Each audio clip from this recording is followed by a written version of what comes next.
Gas cylinder வைத்திருக்கக்கூடிய அனைத்து விதமான நண்பர்களுக்கும் ஒரு மிக முக்கியமான ஒரு அறிவிப்பு நண்பர்களே. அனைத்து கேஸ் சிலிண்டர் வைத்திருக்கக்கூடிய நபர்களுக்கும் மிக முக்கியமான அறிவிப்பு. அனைத்து சிலிண்டர் லீக்கேஜ் பிரச்சனைக்கு இந்த எண்ணை அழையுங்க. நம்ம குறிப்பாக சமையல் அறையில் எதனா ஒன்று ஓகேங்களா, எதனா காய்கறிகள் சமைக்கும் போதோ அல்லது உணவு சமைக்கும் போதோ நம்ம தெரியாமல் வெளியே ஒரு 2 நிமிஷம் 3 நிமிஷம் போயிடும். அந்த நேரத்தில் பார்த்தீங்கன்னா நம்ம சமையல் அறையை கவனிக்க முடியாது. ஓகேங்களா, தெரிந்த குழந்தைகள் பெரியவர்கள் இருந்தார்கள் அப்படின்னா சொல்லிட்டு போயிடலாம். கை குழந்தைகள் யாருன்னா இருந்தாங்கன்னா அவங்க விளையாடிக்கிட்டு இருக்கும் போதோ இல்லை எதனா ஸ்மெல் வந்தாலோ நமக்கு தான் தெரியும். நம்மளும் வெளியே போயிட்டோம் அப்படின்னா அது விபத்தை ஏற்படுத்தக்கூடிய ஒரு நேரமாக பார்க்கப்படுகிறது. இந்த ஒரு சூழ்நிலையில தான் கிட்டத்தட்ட பார்த்தீங்கன்னா கேஸ் லீக் ஆகிறதா அல்லது வேறு எதனாவது பிரச்சனை இருக்கா, அதற்குன்னு உதவி எண் கொடுக்கப்பட்டிருக்கிறது. அதாவது கிட்டத்தட்ட என்ன நம்பர் கொடுக்கப்பட்டிருக்கிறது அப்படின்னா 1906 என்ற எண் பார்த்தீங்கன்னா கொடுக்கப்பட்டிருக்கிறது.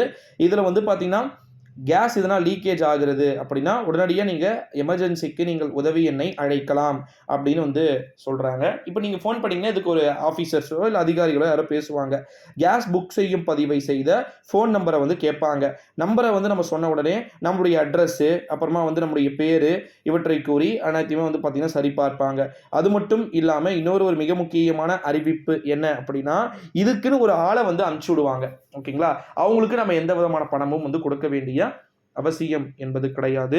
ரெகுலேட்டர் டியூப் இவற்றில் பழுது இருந்தால் அதற்காக பணம் தர வேண்டும் அப்படின்னு சொல்லிட்டு ஃபோன் பண்ணும்போதே சொல்லுவாங்க.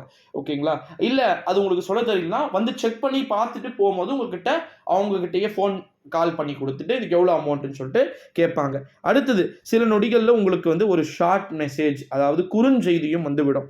அதில் புகார் எண், மெக்கானிக்கின் தொடர்பு எண், வேலை முடிந்ததும் அவரிடம் கூற வேண்டிய ஓடிபி எண் ஆகியவை இருக்கும். 10 நிமிடத்தில் உங்களை பார்த்தீங்கன்னா மெக்கானிக் தொடர்பு கொள்வார் அப்படின்னு சொல்லிட்டு சொல்லப்பட்டிருக்கிறது.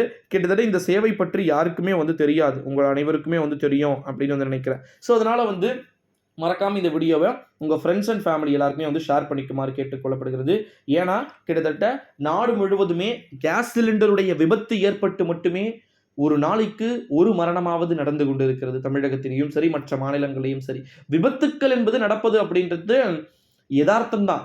ஆனால் அது நம்ம வேண்டுமென்றே பண்ணிட்ட மாதிரி ஆயிடக்கூடாது. ஓகேங்களா, கவனக்குறைவு என்பது எந்த நேரத்தில் வேண்டுமானாலும் இருக்கலாம்.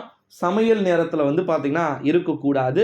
ஸோ ரொம்ப சேஃப்டியாக இருக்கணும். ஓகேங்களா, இந்த கேஸ் வெடி விபத்தை எல்லாம் தடுப்பதற்காகத்தான் இப்போ பூமிக்கு அடியில் பார்த்தீங்கன்னா குழியெல்லாம் பார்த்தீங்கன்னா தோண்டப்பட்டு அனைத்து விதமான வீடுகளுக்குமே பார்த்தீங்கன்னா எல்லாமே பண்ணி கொண்டு இருக்கக்கூடிய ஒரு வேளையிலே டோட்டலாக பார்த்தீங்கன்னா அனைத்துமே சேஞ்ச் ஆகும் அப்படின்னு சொல்லியிருக்கிறாங்க. மீண்டும் ஒரு முறை சொல்கிறேன், 1906 அப்படின்னு சொல்லிட்டு அந்த நம்பரும் தமிழில் இருக்கிறவங்களுக்கு ஓகேங்களா, அதாவது வயசானவங்க ரொம்ப 70 வயசுக்கு மேலே இருப்பாங்க, அவங்களுக்கு கூட ஸ்மெல் வரும். ஓகேங்களா, நல்லா ஆக்டிவாக இருக்கிறவங்களுக்கே ஸ்மெல் வராது. அவங்களுக்கு எதனா ஸ்மெல் ஏதோ ஒரு கேஸ் கசிகிற மாதிரி ஸ்மெல் வரலையான்னு போய் பார்த்தா கேஸ் ஆன்ல இருக்கும்.